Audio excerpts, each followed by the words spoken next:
Welcome to Danny's Media. Now, ladies and gentlemen, on our second video also, I want you to understand the reason why drugs cannot end under the leadership of President William Ruto, because right now, Dr. Amkeni from Mombasa County have exposed on how President of Kenya is working with the drug cartels, whereby it is not possible for William Ruto to fight drugs in this country of Kenya because under his government, he appointed drug dealers, the CEO of drugs in this country of Kenya, where it is not easier for William Ruto to fight drugs. Some months ago, I heard Ruto saying that, I'm going to fight drugs, maranini. When Ruto was campaigning, Ruto promised Kenyans that if you give me a chance of being the 5th president of this country of Kenya, I will end the issue of drugs at all in this country of Kenya. What happened later on? After uniting with the opposition side, that is the ODM people within the Azimio, he appointed William Kabogo. He appointed Ali Hassan Joho. And there are some people that Rigathi Gachagua have been exposing on how they are drug cartels in this country of Kenya. So this issue of William Ruto fighting drugs, it's something that cannot happen.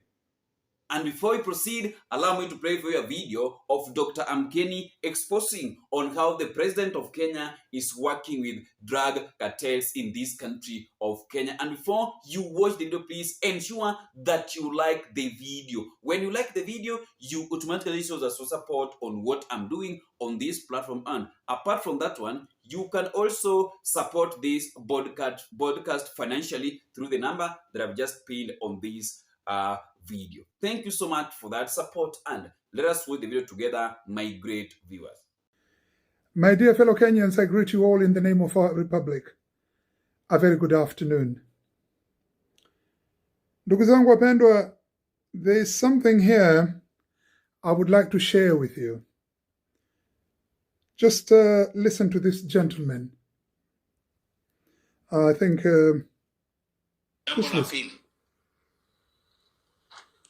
watu wa kuuza madawa ya kulevya, heroin, cocaine, mtu anauza cocaine, mtu anauza heroin. Watoto wetu wamekwisha.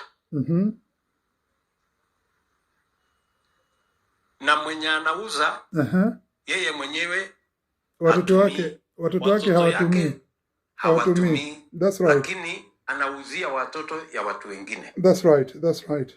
Tunabadilisha sheria. Ilikuwa inasemekana kwa sheria ya zamani ati kama huyo apigwe fine ya $1,000,000. Sasa tunabadilisha. Good. Mtu kama huyo inakuwa capital punishment. Very good. Thank you, Mr. President. Thank you very much. Mr. President, let me tell you something. Kwanza, ndugu zangu wapendwa, samahani sana. I have to speak in English because not only Kenyans watch these videos. Many of our brothers and sisters, some of them cannot speak Swahili, some of them are outside the country, and they're Kenyans. They need to understand. The message needs to get across, not just in Kenya, but across the world. I think you've just seen what our president has just said. The president has said about a constitutional change in regard to those who are selling cocaine and narcotic drugs and blah, blah, blah. Kwamba sheria inabadilishwa sasa hivi tunaleta capital punishment.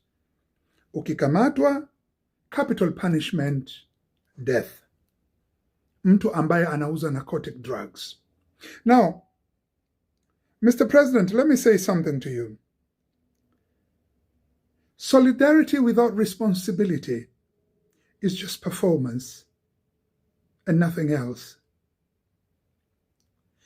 You are talking about a capital punishment that is going to be imposed upon our Constitution,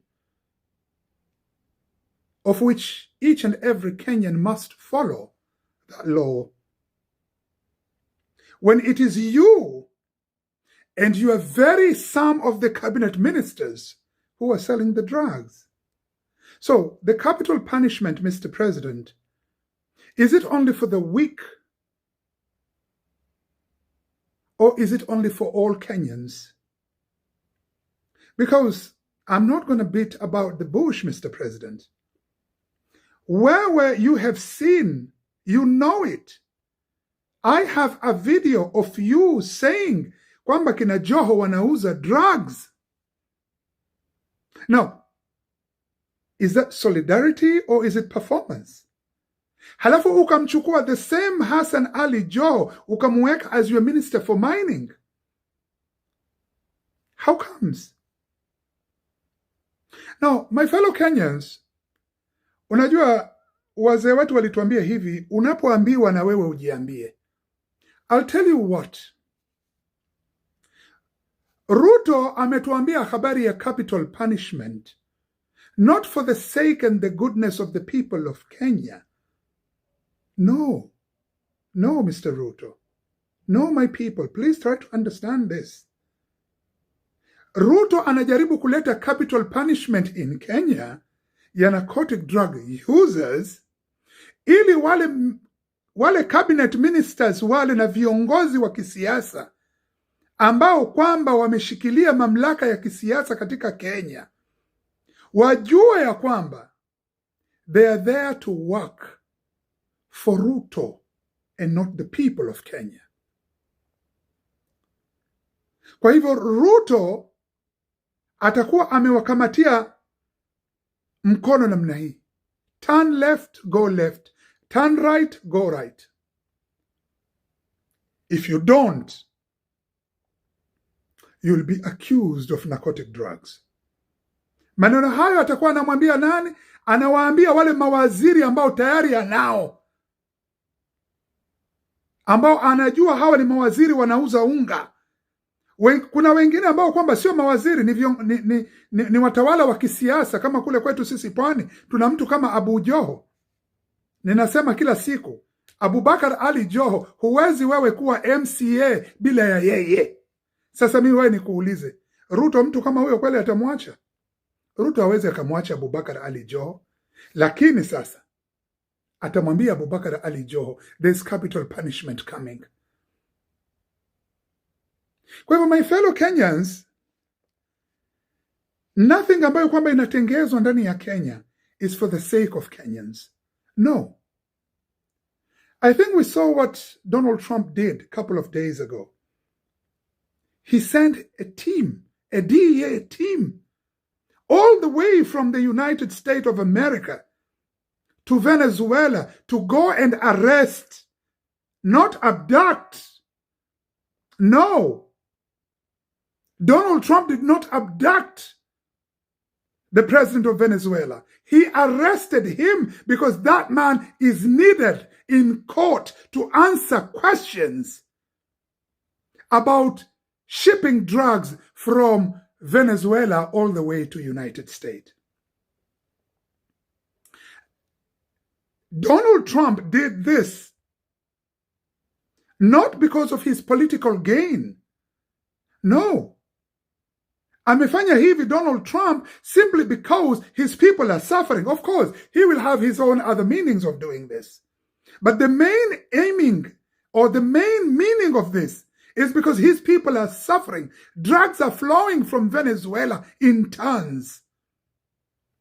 And the only way he can rescue his people is by arresting the president of Venezuela. And so he did. Congratulations, Donald Trump. My question to you, Mr. William Samoei Ruto. Ninasema kila siku wa Kenya, do not be fooled. There is a case of several drug lords in Kenya that is outstanding at the Manhattan Federal Court. Now, what Ruto is going to do, remember, we the weak, sisi wananchi ambao kwamba tulozulumiwa, sisi wananchi wanyonge ndio tutakao umia. Kwa sababu sasa hivi Ruto atamuweka mtu pale akijua hakika huyu ni mtu wa kuuza unga, huku akimwambia you don't work for the people, you work for me. Sleep a little bit and you're off for a capital punishment. My dear fellow Kenyans, mimi nasema hivi, there is no alliance or allegiance, to any form of opposition parties or whatever. Allegiance is to the people. Allegiance is to the nation. Allegiance is to the development and the protection of the people of a nation. We don't bear allegiance to any form of political parties, be it UDA, whatever God knows. Na nyinyi wa MP mumekaa mumenyamaza kimya. Why? Kwa sababu you bear allegiance to the parties and not to the people. Juzi ndugu zangu, kuna kitu chengine hapa kidogo ambacho kwamba nilikuwa nataka tukitizame, pengine tukikague sote. Unajua mimi peke yangu siwezi, mpaka nizungumze na nyinyi ili tujue hapa tunazungumza nini. Hebu msikilizeni huyu mtu anatuambia nini. Huyu mtu msikilizeni anatuambia nini kuhusiana na katiba yetu ya Kenya. The same man. Ndio maana nikawaambia, Ruto, solidarity without responsibility is just performance, nothing else.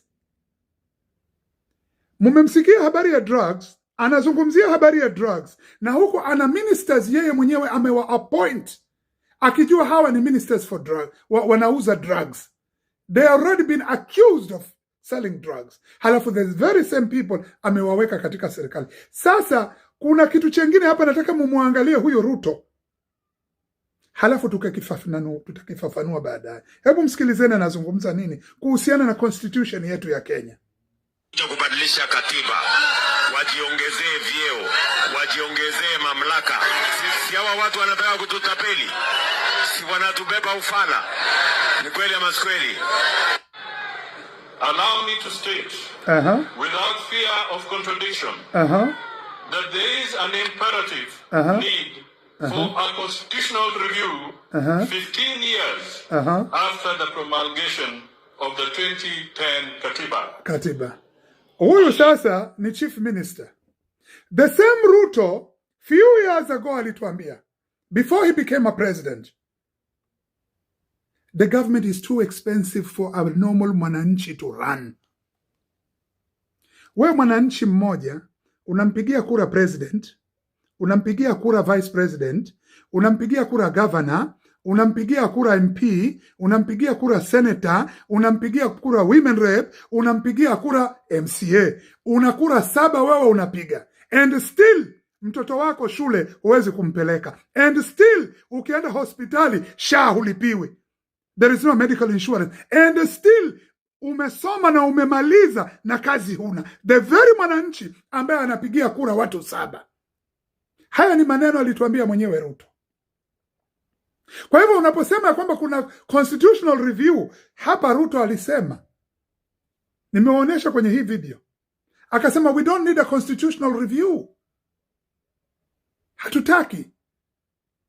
Haya ni mambo wanataka kutuletea ili watuongezee nini? Vyeo.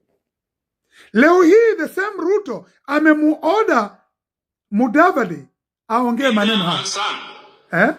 I must speak the truth about a looming constitutional storm. As a country. Sasa Mudavadi anatuambia anataka alete position 50 mpya za member of parliament. New 50 constituencies.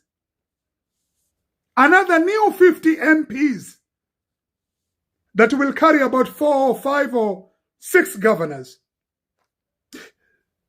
Who is going to pay for all this? Not Mudavadi, not Ruto.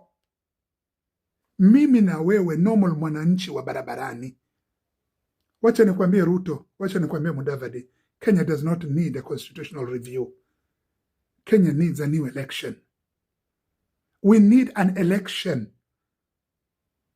Na wewe Ruto usiogope. Wewe si unasema kila siku watu wanakupenda. Unajigamba, unataka kutushika mkono, sijui utupeleke Singapore, blah, blah, blah, unajenga nchi, affordable housing. These are not affordable housing. These are avoidable housing. The land belongs to the people of Kenya. Nyumba zinajengwa na pesa za wananchi wa Kenya. Taxpayers, pesa zao. Halafu unarudi nyumba zile zile unamuuzia Mkenya. Unatubeba ufala. Unafanya sisi ni mapumbavu. Hatuelewi. Unachukua ardhi ya serikali. Ardhi ya serikali ni ardhi ya mwananchi. Zile nyumba zimejengwa na pesa za watu waliokatwa katika mishahara yao. Alafu nyumba ile ile unarudi unamuuzia yule mtu. What sort of fools do you think we are? Alafu unajigamba, Mr. Ruto, you want to take us to Singapore. Let me tell you something about Singapore, Mr. Ruto. Regarding chairman wao huyu akiitwa nani? Lee Kuan Yew. Mr. Ruto, Singapore was built by leaders who sacrifice themselves for the sake of their nation. That's how Singapore was built. It was built by leaders who sacrificed their very selves because of their nation. Lakini Kenya is being demolished by rulers who sacrifice our nation for the sake of themselves. Like the way you have sacrificed our nation by putting some drug lord's cabinet only to fulfill your personal needs and desires of becoming the next president of Kenya. Ndugu zangu wa Kenya, wacha niwaambie. An MP works for 8 days in a month. What's his salary? Salary of MP, about $1 million shillings, if I'm not wrong. We need a meritocratic form of government, bwana. Not a tumbocratic form of government. Cheni kutuambia ya maneno, bwana. We don't need cheap politics. Mnatuambia mnakuja kuiconstitute IEBC at this time, at this moment in time. Mr. Ruto. Wewe Ruto, niambie nikuletee video za huyo advisor wako, si Murkomen. Not even, what's his name? Kina Kibeti. Sijui kina Oscar Sudi. Sijui kina nani. Wewe mwenyewe ulikuwa unatuambia Mombasa inaharibika kwa sababu Abubakar Ali Joho, Hassan Ali Joho, Harub Ibrahim Khatri na cousin yao Saido. Hawa ni wanauza unga, wanauza narcotic drugs. Leo the same Ruto umemweka Hassan Ali Joho Minister for Mining. Abubakar Ali Joho ndiye anaye run your political affairs in Mombasa and the whole of Coast region. Harub Ibrahim Khatri, the very drug lord, sasa hivi ndio speaker wa county assembly. Saido sasa hivi anapigania kiti cha ubunge cha Nyali. Mr. Ruto, are you there for the people or are you there for yourself? Last but not least, let me send our humble and most depressing, or rather crying, appeal to the President of the United States, to the EU, to the British government, and the rest of the world. Kenyans are suffering. Mr. President Donald J. Trump. We know who are selling drugs. We know the people who are exporting drugs from Kenya to United States. Mr. Donald Trump, my name is Dr. Amkeni. Contact me. Please tell me where to go, and I'll give you the details. Sir Keir Starmer, the British Prime Minister. I did have some meetings with a few members of parliament, and I told them that drugs are coming into Britain very soon. And yes, drugs were caught at Heathrow Airport. And who sent those drugs? Hassan Ali Joho, the Minister for Mining. EU, European Union, please. We know these things. The CIA knows these things. Donald Trump, please. Drugs will keep on flowing day in, day out from Kenya. They have nothing to do with the people of Kenya. The people of Kenya are innocent. It's the Tumbocratics. It's these drug lords who have been given positions as ministers, who are there destroying the name of the rest of the 50 million Kenyans. We know these people, and when we talk about them, we get arrested, we get abducted, some of us get killed. The former vice president of Kenya and the Minister for Internal Affairs spoke about it. He had a meeting. George Saitoti had a meeting with the former American ambassador to Kenya, Michael Ronenberg. They had a meeting. And these drug laws were to be extradited to the US. But it couldn't happen. Why?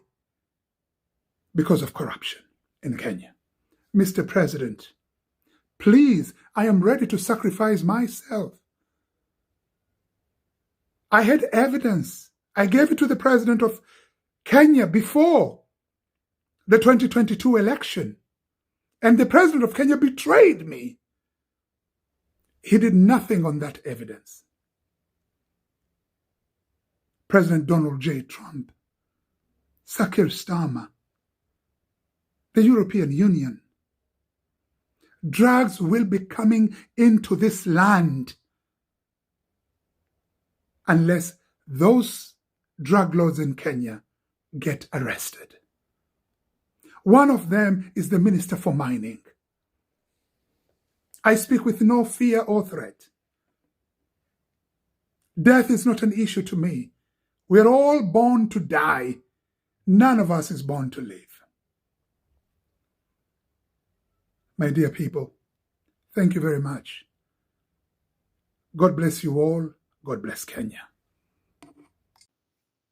So that is the reason why it is not easier for President William Samoei Ruto to fight drugs in this country of Kenya, because under his government, he is the same person that is working with the drugs. So it is not easier for William Samoei Ruto to fight drugs in this country of Kenya. See you in the next video, my great viewers. I didn't have much to talk about on this video. I just wanted to give you updates concerning to what is still happening under the leadership of William Samoei Ruto as we are approaching the next general election, so that we can vote responsibly, wisely as the citizen of this country of Kenya, so that we can end this issue of recycling bad leaders, this issue of going to the street to protest, so that the government of Ruto can listen to us, and many other challenges that we are undergoing under the leadership of William Samoei Ruto since he was elected and sworn in as the 5th president of this country of Kenya. Asanteni sana na Mungu awabariki nyinyi wapenzi watazamaji wa Daniz Media. See you in the next video, my great viewers. Nyinyi ni watu wangwana sana. Bye bye.